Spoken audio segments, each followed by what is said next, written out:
Assalamualaikum and hi guys, welcome back to my YouTube channel. Hari ni saya nak unboxing tudung Yuna Lulu dari Proper Hijab yang macam Faezah Elai pakai tu. So tudung ni saya beli dari Shopee. Korang boleh check out dekat Shopee shop ni, ataupun korang boleh check out dekat dia website di properhijab.com. So tudung Yuna Lulu ni ada banyak warna cantik-cantik, dan diorang juga ada tudung-tudung lain yang cantik-cantik. So saya ambil 3 warna sebab rambang mata sangat. Semua warna cantik-cantik. So saya pick 3 warna lah. Korang boleh check out dekat website diorang. Confirm kalau korang tengok memang rambang mata semua warna cantik-cantik. Rasa macam nak beli semua lah. So sehelai harga dia ialah RM54 dan 2 helai RM100. So saya ambil 3 warna ni. First thing, saya memang suka sangat dengan packaging diorang ni, iaitu tudung ni di-pack dalam bag yang macam ni. So bag ni kita boleh guna balik lah. Ini adalah label dia, Proper Hijab. So memang cantik sangat. Serius, warna dia lebih cantik daripada dalam gambar. Saya memang suka warna yang soft-soft macam ni tau. Sebab warna yang soft macam ni senang nak match. Dan ini ialah ukuran Yuna Lulu. So tudung ni memang saiz dia just nice, labuh, menutup aurat, dan kain dia tidak jarang.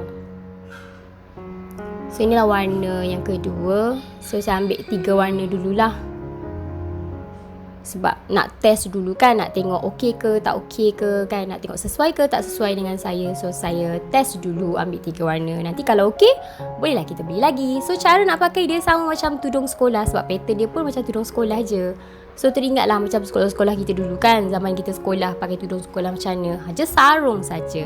So mari saya tunjukkan macam mana fabric dia. So material dia ialah chiffon crystal. Lembut tapi dia tak terlalu lembik tau. Dia lembut, dia just nice. Lembut, mudah bentuk. Dan memang just nice lah. Kalau pada saya, selesa sangat kain dia. Korang juga boleh guna, kalau rasa macam nak lagi on point, korang boleh guna iron starch tu tau. Okay, boleh tengok gambar dekat tepi, saya tunjukkan. Saya ada beli iron starch tu kan, yang macam spray tu untuk bagi tudung on point. Tapi saya jarang guna lah. Saya just iron macam biasa je. So nanti saya akan tunjukkan gambar macam mana saya pakai tudung ni. Just gambar je lah saya tunjuk, okay? So memang saya berpuas hati lah dengan fabric dia. Memang cantik sangat, just nice. Saya suka sangat bag ni. Oh, lupa nak mention, sebab saya beli 3 helai, so saya dapat free gift. Dapat butterfly pin. Butterfly pin Proper Hijab.